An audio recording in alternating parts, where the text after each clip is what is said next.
The base year for consumption of national income in India is, ভারতবর্ষে জাতীয় আয় পরিমাপ করার বেস ইয়ার এখনো পর্যন্ত কোনটা? মাইক অন করে। হ্যাঁ sir, option B. B. Sir 11-12। C কেউ বললে 11-12টাই রাইট অ্যান্সার। সি 17-18 কিন্তু নয়। আমি একটা সি, আমি 17-18 বলেছিলাম স্যার। আচ্ছা 17-18 বলেছিলে, ওকে। Right answer 11-12। এবার আমি একটু কথা বলবো, 17-18 বলার লজিকটা আমি বলে দিচ্ছি। রাইট অ্যান্সার 11-12 আগে নি, হ্যাঁ। তোমরা কেউ মাসুদ ছাড়া কেউ কি বলতে পারবে কেন মাসুদ 17-18 বললো? 5 5 বছর, 5 5 5 5 বা 6 বা 7, না 5 বছর পরিকল্পনা না, এটা জেনারেলি 5 বা 6 বা 7 বা 8 বছর পর পর পাল্টাপাল্টি হয়, পার্টিকুলার 5 বছরের কোনো গল্প নেই। তবুও 17-18 হওয়ার কথা ছিল, কিন্তু ওই কোভিড এর জন্য ওটা বাতিল হয়ে গেছে। লক্ষ্মী মেয়ে, মাসুদ বুঝতে পারলে? 17-18 ডিক্লেয়ারও হয়ে গেছিল, কিন্তু সেটা আর ইমপ্লিমেন্ট হয়নি। হ্যাঁ স্যার। এক্স্যাক্টলি, ফলে 17-18 অপশন দেবে। ফলে আমরা কিন্তু অ্যান্সার, যদি কখনো আবার 17-18 হবে না এটা শিওর, হয়তো 23 মানে 23-24 হবে না, 23-24 বা 24-25 যদি কখনো হয় আমরা সে খবর পেয়ে যাব, ঠিক আছে? ফলে এখনো কিন্তু বেশি আর সেই আমাদের আগের মতো 11-12ই আছে। Who coined the term Hindu rate of growth, চিনতে পারছো? সি। প্রফেসর রাজকৃষ্ণ। এই হচ্ছে কোশ্চেন হ্যাঁ, অ্যান্সার স্যার। ক্লাসের জিনিস, মানে একটা কোশ্চেন থেকে তার লিঙ্ক কোশ্চেন কত কি পাওয়া যায়। আমি আগেও রিকোয়েস্ট করতাম, এখনো রিকোয়েস্ট করি, মাসুদ জানে যে এটা শুধুমাত্র ইকোনমিক্সে না, সব সাবজেক্টে ফলো করার চেষ্টা করবে। স্যার তো একটা কোশ্চেন করাবে, তোমরা তো একটা কোশ্চেন পিডিএফ পাবে, সেখান থেকে আর কি কি ওয়ান লাইনার বের করা যায় এভরিথিং নিজেরা করে নেবে, তাহলে পাস করতে পারবে। হ্যাঁ, এবং এই যে হিন্দু রেট অফ গ্রোথ, আবার রিপিট করছি, এটা যুক্ত ছিল জিডিপির সঙ্গে, বা low annual growth rate of GDP, তাই তো? ওই যে 3টে দশক।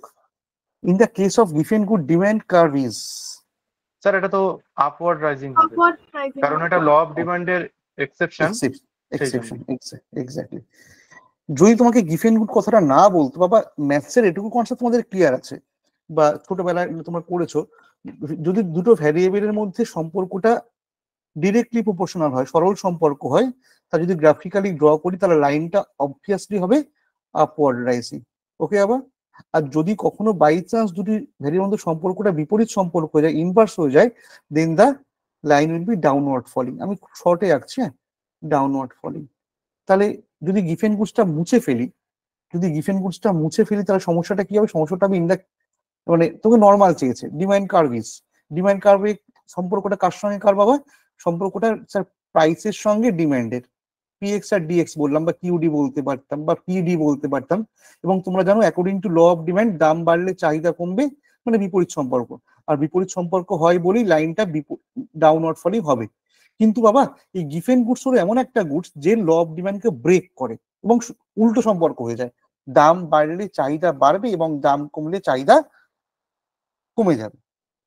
তাহলে সেক্ষেত্রে নিশ্চয়ই আর আপওয়ার্ড রাইজিং থাকবে না, তাই তো মাসুদ? সেক্ষেত্রে অ্যান্সারটা হবে ডাউনওয়ার্ড ফলে।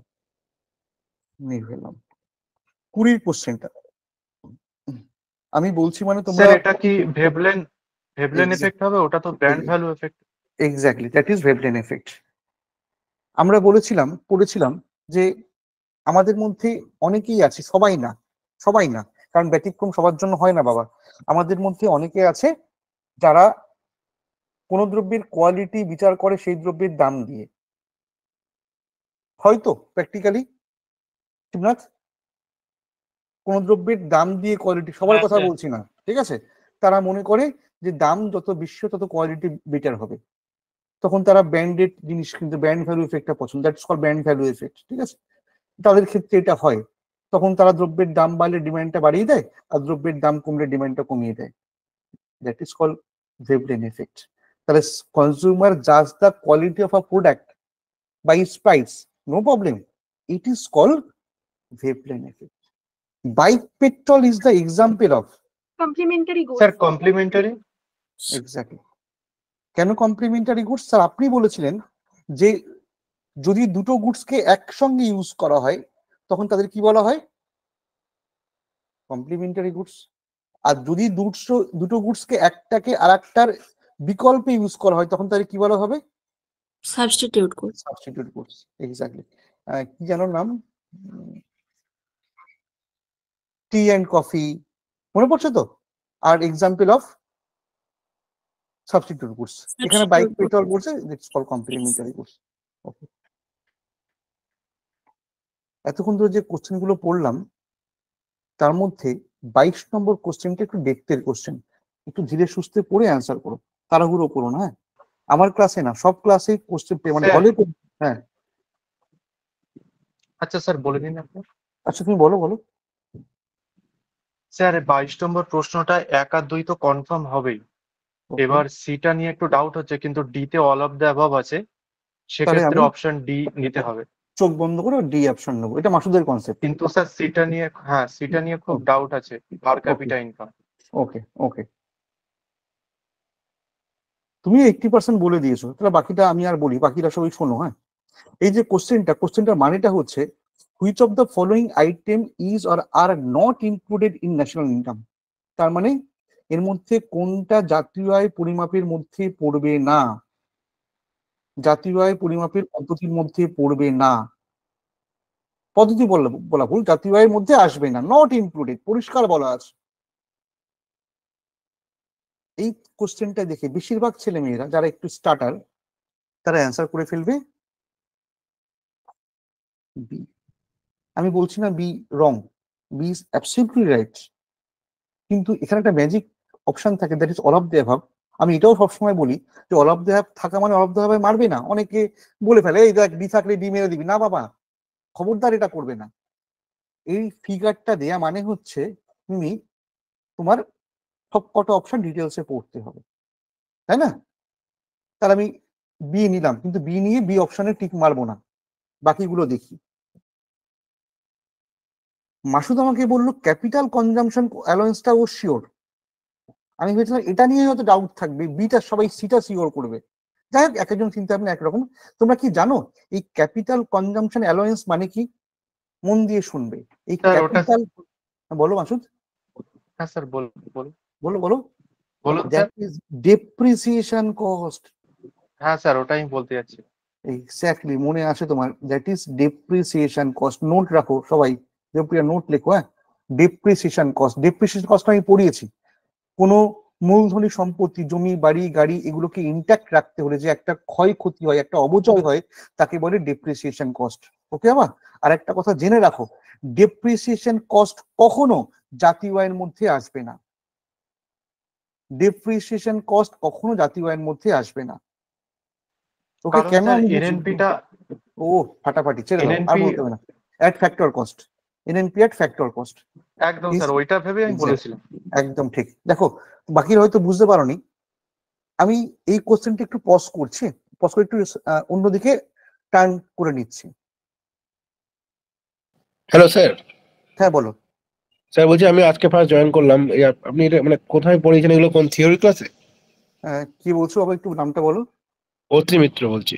ওশ্রী, ওশ্রী কি মানে নতুন অ্যাডমিশন তাই তো? হ্যাঁ আজকে। এবং আমার ক্লাস আজকে ফার্স্ট। হ্যাঁ, এগুলো আমি হ্যাঁ থিওরি ক্লাসে আগে পড়িয়েছি। থিওরি ক্লাস বলতে তোমাকে একটু রেকর্ড তুমি পেয়ে যাবে। ন্যাশনাল ইনকামের যে থিওরি ক্লাসটা পড়িয়েছি, একটা ক্লাস না 2-3টে ক্লাস থিওরি হয়েছে, তারপরে আমি কোশ্চেন আনসার করাচ্ছি। হ্যাঁ, আচ্ছা স্যার ঠিক আছে। এবং তারপর গুলো পেয়ে যাবো তো? সব পেয়ে যাবে, কি বলো, ঠিক আছে। আমি শুধু আগে দিচ্ছি না কেন, কারণ তাহলে ওই ইন্টারেস্টটা থাকবে না। স্যার বলছি ইকোনমিক্সের কটা ক্লাস হয়েছে? এই রে, পোর্টালে আছে সব কটা কি কি ক্লাস সবই পোর্টালে পরপর দেওয়া আছে, একটু দেখে নি, আমি গুনিনি তো, ঠিক আছে। আর তারপরেও বলে রাখলাম, মানে যদি কখনো কোথাও বুঝতে কিছু অসুবিধা হয় আমি আছি। হ্যাঁ ক্লাসগুলো একবারে বেশি করা যাবে, যে কটা ক্লাস আছে তুমি যতবার যে কবার খুশি তুমি করা দেখতে যাবে। যাবে, দেখে নেবে, কোনো সমস্যা নেই, ঠিক আছে। আর তারপরে তো আমি রয়েছি। এনএনপি এট ফ্যাক্টর কস্ট, আচ্ছা কোশ্চেনটাই চলে আসে, কি বলতে গেছি। NNP at factor cost, NNP at market price, GNP at factor cost, GNP at market price। কোশ্চেনটা শুনবে, পিএসসির একটা ভালো প্রিয় প্রশ্ন। এই চারটি ডিটারমিনেন্টস দিয়েছি, মাসুদ এটাই বলেছিল, এই চারটে ডিটারমিনেন্টস এর মধ্যে কোনটা ইকুইভ্যালেন্ট টু জাতীয় আয়, national income, sir NNP at factor cost. Sir আপনি তো সবকটাই পড়িয়েছেন, না সবকটাই পড়িয়েছি, জাতীয় আয় পরিমাপ পদ্ধতি করতে সবকটাই লাগে, all are the of determinants. কিন্তু এর মধ্যে এই যে এনএনপি এট ফ্যাক্টর কস্ট, এইটাই হচ্ছে ইকুইভ্যালেন্ট টু ন্যাশনাল ইনকাম। যদি কখনো না পাও আমাকে বলবে, স্যার আপনি কোথাও পাইনি, অনেকবার পাবে বাবা, নোট রাখো, এনএনপি এট মুখস্থ করে নাও, NNP at factor cost equal to national income. হলো? আচ্ছা, এবার আমার সঙ্গে সঙ্গে আলোচনা করবে। অরুণিমা, তুমি আছো জিএনপি এট ফ্যাক্টর কস্টে, ওকে মা? জিএনপি এট ফ্যাক্টর কস্টে আছে, তোমাকে ন্যাশনাল ইনকামে আসতে হবে এখান থেকে। তা ন্যাশনাল ইনকাম মানে কি এক্ষুনি করিয়েছি, অরুণিমা আইকন করো, হ্যাঁ sir, NNP NNP at factor cost. তাহলে একবার একটু দেখে নিয়ে বলবে, যে মেয়েটা জিএনপি এট ফ্যাক্টর কস্টে অলরেডি চলে এসছে, সেখান থেকে কি অ্যাডজাস্টমেন্ট করলে, কি যোগ করলে বা কি বাদ দিলে এনএনপি এট ফ্যাক্টর কস্টে আসা যাবে? হ্যাঁ স্যার, ডেপ্রিসিয়েশন কস্ট। অরুণিমা ছাড়া বাকিদের কোনো ডাউট, কোনো কোয়ারিজ, বা অরুণিমার ভুল বললেও বলে দাও। দেবপ্রিয়া, মিমি, অভিজিৎ ঠিক বলেছে? কেন ঠিক বলেছে স্যার? কোথাও কোনো ভুল কিছু নেই, পার্থক্য এখানটায়। Debpriya, that is gross value আর দ্যাট ইজ নেট ভ্যালু। একবার না বারবার করে পড়িয়েছি, যদি গ্রস ভ্যালু থেকে তোমাকে নেট ভ্যালুতে আসতে হয়, একটাই মাত্র adjustment, you have to subtract, বলো বাবা, ডেপ্রিসিয়েশন কস্ট, আর কিচ্ছু না। ওই কি বলে বলো না, ইনডাইরেক্ট ট্যাক্স, সাবসিডি, এনএফআইএ সব ঢপের, ওগুলো কিচ্ছু এখানে লাগবে না, শুধু ডেপ্রিসিয়েশন কস্ট বাদ দাও, ওকে বাবা? এইটুকু করার পরে আর এক ফ্যাকাল্টি তোমাকে প্রশ্ন করে বসে আছে আবার, তাই যদি হয় তাহলে এই যাহা এনএনপি এট ফ্যাক্টর কস্ট বা যাহা ন্যাশনাল ইনকাম, তার মধ্যে কি ডেপ্রিসিয়েশন কস্ট ইনক্লুড আছে না এক্সক্লুড আছে, এটুকু আমাকে বলো, বলো কেউ তো বলো। এনএনপি এট এক্সক্লুড অবশ্যই মাইনাস হয়ে আছে। আছে, তাহলে একদম পাতি বাংলায় বলবো বাবা, কনসেপ্ট তৈরি করো। তাহলে জাতীয় আয় পরিমাপ করার সময় ডেপ্রিসিয়েশন কস্টকে জাতীয় আয়ের হিসাবের বাইরে রাখা হয়, ইয়েস অর নো? নোট করে নাও, হ্যাঁ, এত সহজ কেউ বলবে না। তাহলে স্যার, ক্যাপিটাল কনজাম্পশন অ্যালাউন্স বা depreciation cost is not included in national income, নিয়ে নিলাম। স্যার আপনি বিটটা ঠিক মানে কিন্তু বুঝতে পারেননি। হ্যাঁ, বিটটা কি আমি বলেছিলাম, যে যেগুলো হস্তান্তর আয়, without providing any goods or service, বাবা তুমি কোন রকম দ্রব্য সামগ্রী উৎপাদন অথবা সেবা কার্যে অংশগ্রহণ না করেই তুমি যে আয়টা করবে, that is called transfer income. বার্ধক্য ভাতা, বেকার ভাতা, পেনশন, লক্ষ্মীর ভান্ডার, এটা স্যার সংজ্ঞা বলার সময় বলেছিলেন, প্রথমেই বলে যেমন ভিক্ষুকের ভিখারি, হ্যাঁ, Exactly. স্কলারশিপ। তাহলে এই ধরনের কোন স্কলারশিপ, কোন ট্রান্সফার ইনকাম জাতীয় আয়ের মধ্যে আসবে না। তাহলে এক আর দুই যদি হয়ে যায়, তাহলে পরীক্ষা হলে অন্তত সি যদি নাও বোঝো, তাহলে তুমি ডি মেরে দিয়ে চলে আসবে, বাকি দায়িত্ব আমার। তোমাকে সিটা বুঝতে হবে। কিন্তু মাসুদ তোমাকে বলি, মাসুদ বিশ্বাস করো, এর থেকে এক সেকেন্ড, এর থেকে সির অপশনটা বেশি সহজ ছিল, কোনো একটা কারণে তুমি বুঝতে পারোনি। Sir national income by total population, তো এই জন্যই আমি ব্যাপারটা গুলিয়ে ফেলেছি, ন্যাশনাল ইনকাম অলরেডি ইনক্লুড হয়ে আছে তো। আমি বলি এবারে, হ্যাঁ, এই ভুলটা অনেকেই করবে। আমি লাইভ ক্লাসেও পড়িয়েছি, অফলাইনেও পড়িয়েছি, তারা আমার সঙ্গে বলে, ও স্যার পার ক্যাপিটা ইনকাম জাতীয় আয়ের মধ্যে আসবে, কেন আসবে না? এই ভুলভাল অপশন দিয়ে আপনি ডি বলছেন, পার ক্যাপিটা ইনকাম হবে না। মাসুদ সেটাই চিন্তা করছো বাবা, ভালো করে ম্যাথসের কনসেপ্টে আসো। যখন তুমি মাথা পিছু আয় বের করছো, মাথা পিছু আয় কি করে বের করবে? Sir national income by total population, right? লিখছি দেখো, PCI, per capita income equal to national income by total population. Am I right or wrong? Right sir. হ্যাঁ স্যার। Population. ওকে, এইবার একটা অন্য কথা বলো তো, যখন তুমি ন্যাশনাল ইনকাম বার করছো, এখন ন্যাশনাল ইনকাম বার করতে পারোনি, বার করছো বিভিন্ন মেথডে, ওই যে গ্রস ভ্যালু কি বলে না, value added method, income method, জাতীয় আয় বের করছো, তখন পিসিআই কোথায়? তার মধ্যে কি পিসিআই আসছে?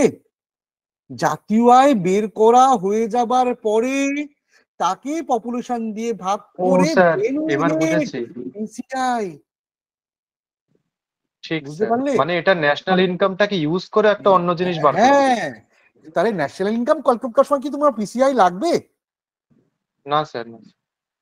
মাসুদ, তোমাকে আমি বললাম বিরাট কোহলি লাস্ট 10টা ইনিংসের টোটালটা আমাকে বলো, তুমি বলে দেবে স্যার এই ফার্স্ট ইনিংসে এই, তারপরে এই, তারপরে এই, তারপরে এই, তারপরে এই যোগ করে 10টা ইনিংস আমি বের করে নেবো। Yes or no? সেখানে কি বিরাট হ্যাঁ, স্যার। কোহলির লাস্ট 10টা ইনিংসের অ্যাভারেজটা ইম্পর্টেন্ট? লাস্ট 10টা ইনিংসের টোটালটাই করতে পারেনি এখনো, তো অ্যাভারেজ তো পরে। সেই লাস্ট 10টা ইনিংসের রানকে যোগ করে আমি 10টা টোটালটা পাবো, তাকে 10 দিয়ে ভাগ করে তারপরে আমি অ্যাভারেজটা পাবো। বাবারা বল, কার কার সমস্যা, কোথায় কোথায় সমস্যা হচ্ছে? কিন্তু স্যার এখানে হ্যাঁ, পিসিআই হুম। যে মানে সমীকরণটা দেখলে যে হুম। National income by total population, যে কেউ বলে দেবে যে ইনক্লুড আছে। হ্যাঁ হ্যাঁ, কারণ তার মাথায় তো ওটাই খেলবে। কিন্তু তুমি ডেপথে ভেবে দেখো জাতীয় আয় কোশ্চেনটা কি করেছে, ন্যাশনাল ইনকাম, তার তার মাথায় কি ভাববে বলো তো? তার মাথায় এটা ভাববে যেটা মাসুদ ভাবছো, গোপাল স্যার তো জাতীয় আয় পড়ানোর সময় পার ক্যাপিটা ইনকাম পড়িয়েছে, তার জাতীয় আয় চ্যাপ্টারের মধ্যে পার ক্যাপিটা ইনকামটা অধ্যায় চ্যাপ্টারের মধ্যে তো না, তাই না? জাতীয় আয় চ্যাপ্টারে তো অনেক কিছু পড়িয়েছি, সেটা বলেনি, বলেছে জাতীয় আয় পরিমাপ করার সময় মাথা পিছু আয়কে নেওয়া হবে কি হবে না। ক্লিয়ার হয়েছে? হ্যাঁ হ্যাঁ স্যার। স্যার। আমি শুধু ডি বলে চলে যেতে পারতাম, তাহলে এত অ্যানালিসিস হতো না। কত কিছু শিখলে দেখো, ক্যাপিটাল কনজাম্পশন অ্যালাওয়েন্স কি করে বের করতে হয়, বা কি করে ন্যাশনাল ইনকাম বের করতে হয়, এনএনপি ফ্যাক্টর কস্ট, ঠিক আছে, সবকিছু বলে দিয়েছে।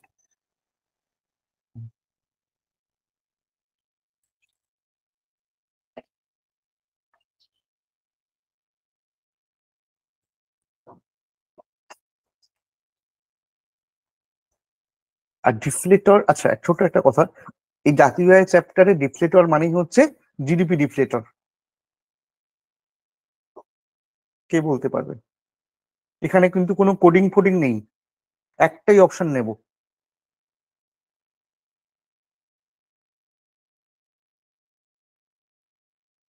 কি হয়ে যাবে প্রিয়া?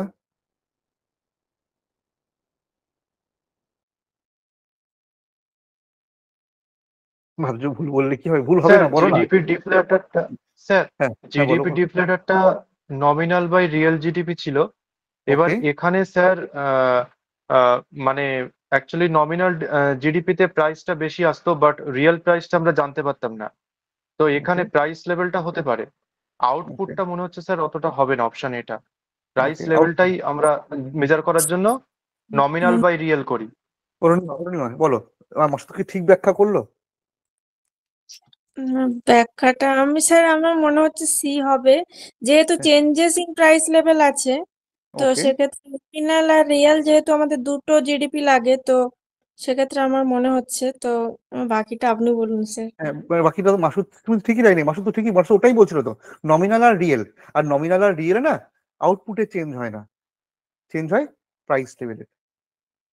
ঠিকই বলেছো হ্যাঁ মাসুদ, ঠিক আছে। ঠিক। দেখো, আমি যদি কাউকে এখন জিজ্ঞেস করি মিমি এটা 2024 সাল, তাই তো গো, ঠিক বললাম তো? হ্যাঁ, 2024 সালের নমিনাল জিডিপি বের করতে হবে।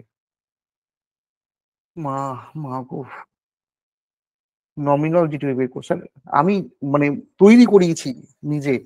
কোয়ান্টিটি হচ্ছে স্যার 24-এর নিতে হয়, ওকে বাবা।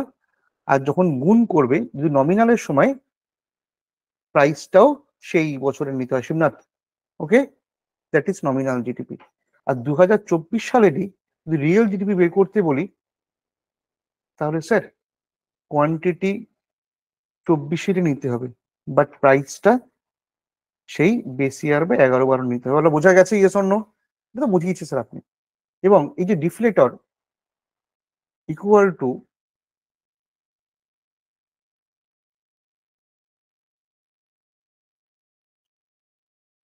Nominal GDP by real GDP into 100।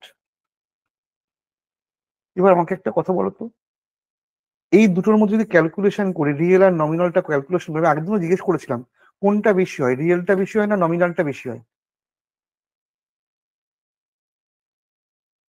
2024 সালে দাঁড়িয়ে রিয়েল করছো নমিনালে করছো? স্যার নমিনালটা বেশি হবে স্যার, নমিনালটা বেশি নমিনালটা হবে। বেশি হয়। কারণ স্যার রিয়েলে তো স্যার কোয়ান্টিটি দুটোরই সেম, এরও 24-এ চাল ডাল তেল নুন মাছ মাংস ডিম, এরও তাই, শুধু প্রাইস লেভেলটা এটা আজ থেকে 12 বছর আগের, আর এটা রিসেন্ট প্রাইস, আর দাম স্তর যে হারে বেড়েছে এটা বাচ্চাও বলবে নমিনালটা বেশি হবে। তাহলে এই যে নমিনাল আর রিয়েলের যে রেশিওটা, সেক্ষেত্রে নমিনালটা ইনক্রিজ করে যায়, সেটা কার জন্য? আউটপুটের চেঞ্জ হয় নাকি প্রাইস লেভেলের চেঞ্জ হয়? বলো না এবারে অরুণিমা, বলো চেঞ্জটা কার জন্য হলো স্যার? প্রাইস প্রাইস লেভেলের। লেভেল। Price level. হ্যাঁ স্যার। তাহলে deflator is a technique for adjusting for change in price level. যে চেঞ্জটা হয় সেটাই আমরা অ্যাডজাস্ট করতে পারি।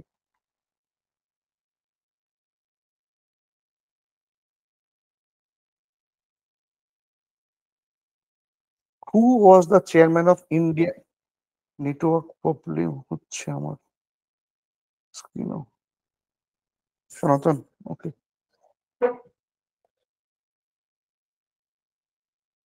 হয়ে গেল, ওকে, নো প্রবলেম।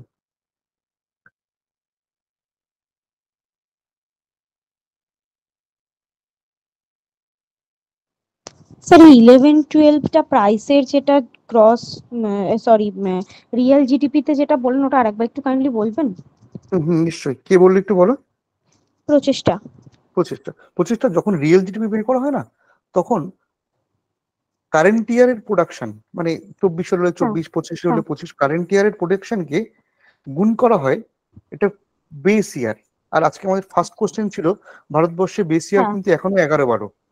আচ্ছা আচ্ছা। মানে 2024 সালে পেট্রোলের যা কোয়ান্টিটি, তাকে গুণ করা হবে 2011-12 পেট্রোলের দাম দিয়ে। ঠিক আছে, শুধু পেট্রোল না, এভরিথিং, কোয়ান্টিটিটা 24 নেবো, প্রাইসটা এসে নেবো। আচ্ছা ঠিক আছে, বুঝতে পেরেছি। আচ্ছা, এই যে কোশ্চেনটা অ্যান্সার তোমরা একটু বলো আগে। পিসনি মাহালানা বেস। মহালানবিস।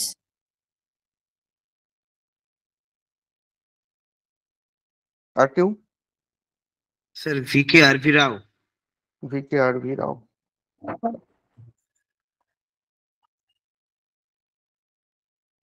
B sir. আবার জোরে বলো একটু প্রিয়া। বি, তাই তো? বম্বে। স্যার ভিকে, স্যার এটাই হবে sir, VK RV Rao. VK RV রাও, ওকে।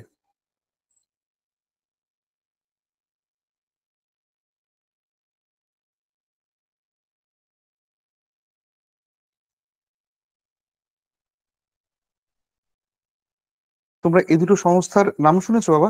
আমি কিন্তু ডেপথে গিয়ে আলোচনা করছি, হ্যাঁ, বিরক্ত লাগলেও কিছু করার নেই, আমি আর এভাবেই আলোচনা করি। কোশ্চেন অল্প হবে কিন্তু ডেপথ ক্লিয়ার করব।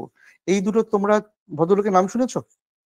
এর মধ্যে একজন, এখন তো মার্জ হয়ে গেছে, এখন তো মার্জ হয়ে গিয়ে ন্যাশনাল স্যাম্পল স্ট্যাটিস্টিক্যাল অফিস, হ্যাঁ, এনএসও, এখন মার্জ হয়ে গেছে, কিন্তু আগের কথা বলছি।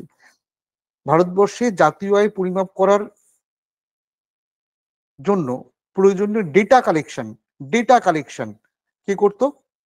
National Sample Survey Organisation, National Sample Survey, data collect করতো।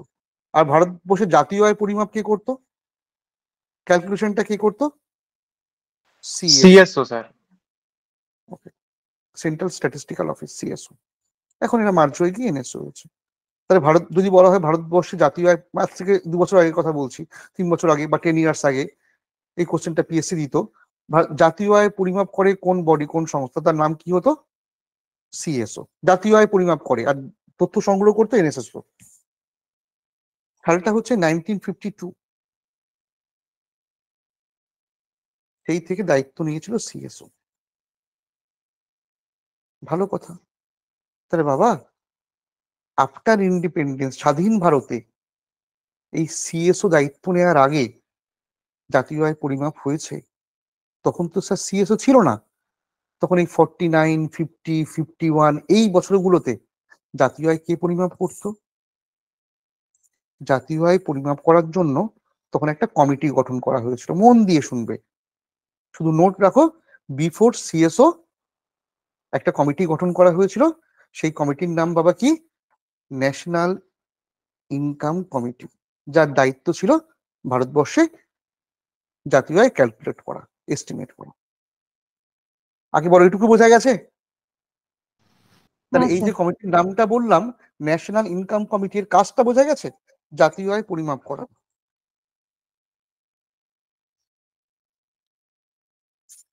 কালকে মঙ্গলবার, তাই তো? জাতীয় আয় পরিমাপ করা, ওকে স্যার।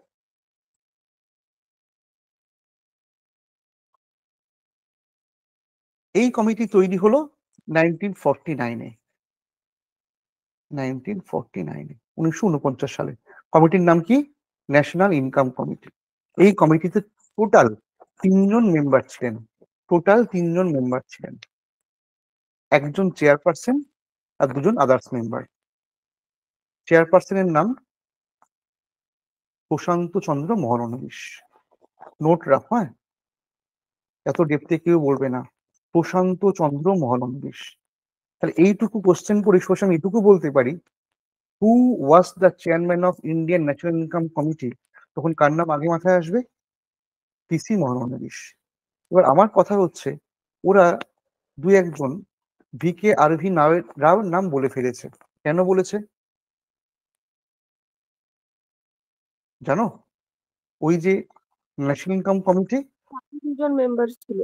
এক্স্যাক্টলি বাবা, এরা বাকি 2জন মেম্বার। তাহলে নোট রাখো, চেয়ারম্যান ওয়াজ পিসি মহলানবিশ। যদি কখনো কোনো কোশ্চেনে পেয়ে যাও না, others 2 members were professor VK RV Rao and আরেকজন কে গাডগিল। জানো?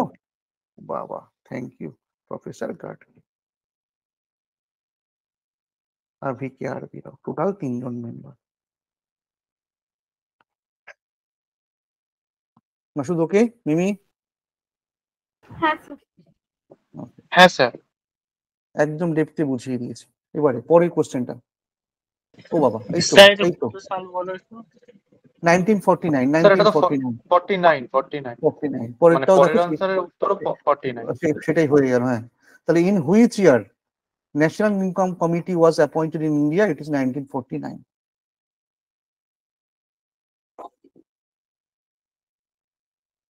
হয়েছে? পরের question, GNP is equal to? এটা হবে জিডিপি প্লাস এই হবে জিডিপি প্লাস এনএফ। সবাই এ বলছো, আমিও এ বলি, তাহলে কি মানে খারাপ দেখাবে? ওকে, দেখো প্রত্যেকটা অপশানে, মানে যারা সিবিএসসি বোর্ড, যারা এই ছোটদের পড়াই তো 11-12-এ, মানে ওদের এই জাতীয় চ্যাপ্টার গুলো এত ভালো করে তৈরি করে দেওয়া আছে না, মানে যদি ওরা পরবর্তীকালে কখনো এই লাইনে আসতে চায় আর কি, এই ট্র্যাকে, মানে ওদের ইকোনমিক্সের এত ভালো কনসেপ্ট ওদের রেডি করা আছে এনসিইআরটি থেকে। ঠিক আছে, আমরা বলি প্লাস মাইনাস, ওরা বলে অ্যাডজাস্টমেন্ট। আমি ওদের ক্লাসে আমি অ্যাডজাস্টমেন্টই বলি। হ্যাঁ, মানে ওই যে মাসুদ, ওই যে কোনটা বিয়োগ করতে, ডেপ্রিসিয়েশন কস্ট বিয়োগ করতে হয়, কোনটা যোগ স্যার করতে হয়। আমারও এই প্রশ্নটা ছিল, এ আর বি দুটোই তো হচ্ছে। না, এর বিদ্যুৎ এটাই নেবে। ঠিক আছে, এনএফআই কি প্লাস যখন ধরবো, ফর্মুলা যেটা মাসুদ, ফর্মুলায় কিন্তু প্লাস। আমি বুঝিয়ে দিচ্ছি, তুমি মাইনাস কেন বলে সেই লজিকটাও বলে দিচ্ছি আমি। ঠিক আছে, আচ্ছা, এবার তার আগে আমি একটা কথা বলি। এখানে দেখো যে কথাটা বলা আছে, দ্যাট ইজ জিএনপি। ভালো করে খেয়াল করো, মেন্স লেভেলে রেডি করাচ্ছি। That is GNP. ঠিক আছে স্যার, নিলাম জিএনপি। আর অপশনে যে কটা অ্যাডজাস্টমেন্ট করা আছে, প্রত্যেক কটায় কি হবে? এনএফআই এ, রাইট? এনএফআইএ, প্রত্যেক কটাই এনএফআইএ। আমি তোমাদেরকে মুখস্থ করিয়েছিলাম এই এনএফআইএ কথাটা কোথায় কোথায় আসে জানো? আচ্ছা, রিপিট করাচ্ছি, দেখি কার কার মনে আছে।